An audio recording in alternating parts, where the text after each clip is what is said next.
Donald Trump just announced a new travel ban affecting 19 countries. Trump said in a video it's because of the recent attack in Boulder, Colorado that he's doing this. But somehow none of the countries that Trump is banning are where the Boulder attacker was actually from. I'm going to explain that. Donald Trump in this video we're going to listen to cited the terror attack in Boulder, Colorado as at least a partial justification for this new ban. He said lax visa enforcement and national security threats are part of this. But the suspect in the Boulder, Colorado fiasco is an Egyptian who overstayed his tourist visa. So, of course, Egypt would be on the list, right? Wrong. Egypt is not on the list. Chad is on the list. Togo is. So is Turkmenistan, Eritrea, places with no connection to the attack that Trump says was the catalyst for this. Some places with zero history of international terrorism targeting the United States. And in some cases, zero logic behind banning them at all, other than it sounds foreign. So listen, don't take my word for it. Let's listen to Donald Trump explain this. The recent terror attack in Boulder, Colorado has underscored the extreme dangers posed to our country by the entry of foreign nationals who are not properly vetted, as well as those who come here as temporary visitors and overstay their visas. We don't want them. In the 21st century, we've seen one terror attack after another carried out by foreign visa overstayers from dangerous places all over the world. And thanks to Biden's open door policies, today there are millions and millions of these illegals who should not be in our country. In my first term, my powerful travel restrictions were one of our most successful policies. They were not successful. And they were a key part of preventing major foreign terror attacks on American soil. We will not let what happened in Europe happen to America. That's why on my first day back in office, I directed the Secretary of State to perform a security review of high-risk regions and make recommendations for where restrictions should be imposed.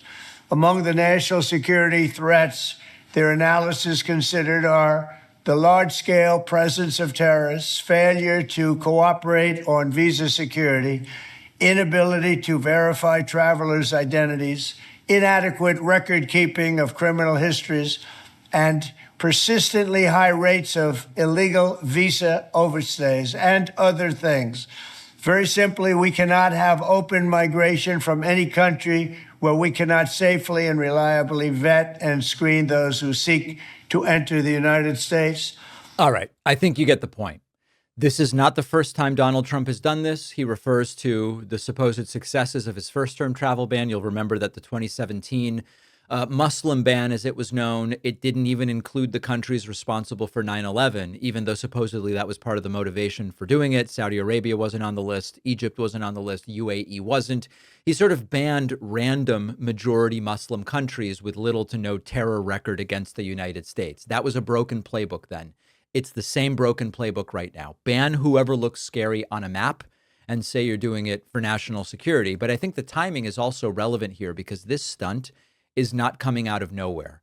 The so-called big, beautiful bill, Trump's signature and really only actual potential policy accomplishment, is completely stalled in the Senate now, with many Republicans saying in its current form, we can't vote for it. We'll talk about that on the bonus show. But there are now Republicans saying that bill goes too far. So that was potentially going to be an accomplishment that is now facing significant headwinds. Remember how Donald Trump promised that world leaders were going to come to him with tears in their eyes, begging to make a trade deal once he put tariffs in place. And it's been crickets. No phone calls.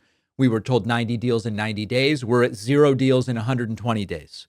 So he's failing on all those fronts. What does he do instead?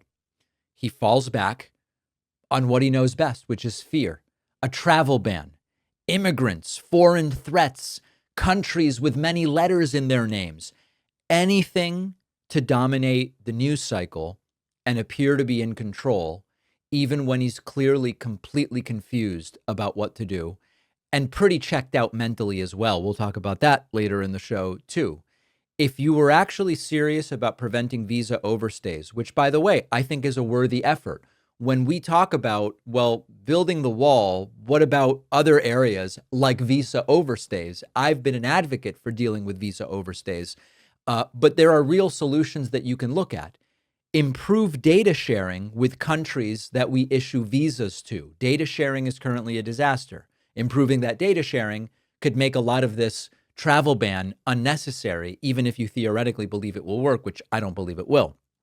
Expand in-country vetting through consulates and embassies. This is not sexy stuff, right? It's much more titillating to go, I've got a list of countries and you're banned, just like you were fired on Trump's reality show, you're banned. But this is the sort of stuff that it actually takes. Use targeted overstay tracking with existing technology that's in place and functional right now. Maybe if you're going to do a list that includes countries relevant to the incidents that you are citing. But instead, what Donald Trump is throw together another one of these bans that excludes the only country tied to the attack he cites as a catalyst, the Boulder attack and the country of Egypt, because the goal is not really to protect Americans, it's to distract Americans. And when nothing else is working, the tariffs aren't working, the economy's not working, his own party's not even working together with him, Trump reaches for the oldest, sort of laziest trick in the book. This is analogous to when actual police reform isn't popular, when you can't do the actual police reform you need to do, you hear from people, just defund the police. And I've said, that's low energy. That's low effort. We have a 10 to 12 point plan for how to reform the police. It's more work, but it'll work better. They go, let's just defund the whole thing. I've been critical of that. I don't think it makes sense.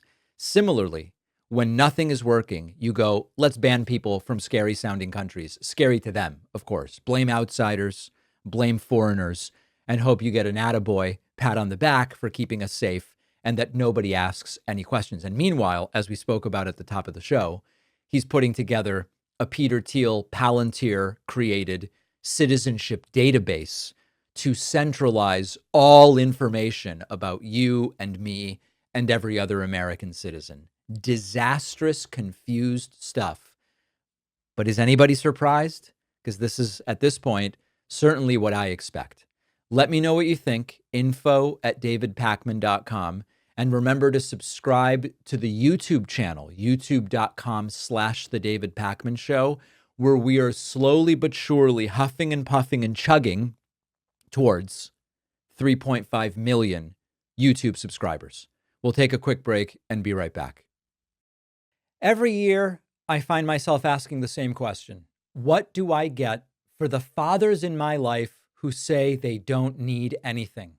A couple years ago, I nailed it. I gave my dad an Aura digital photo frame. Now I can say it is something he actually uses every day.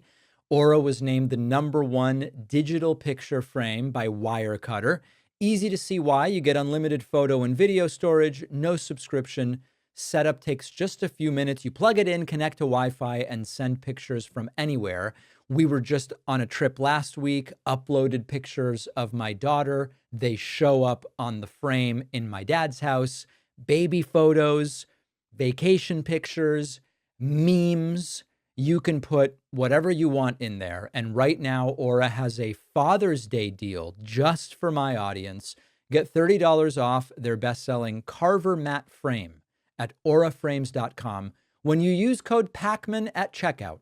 The link is in the description. Terms and conditions may apply.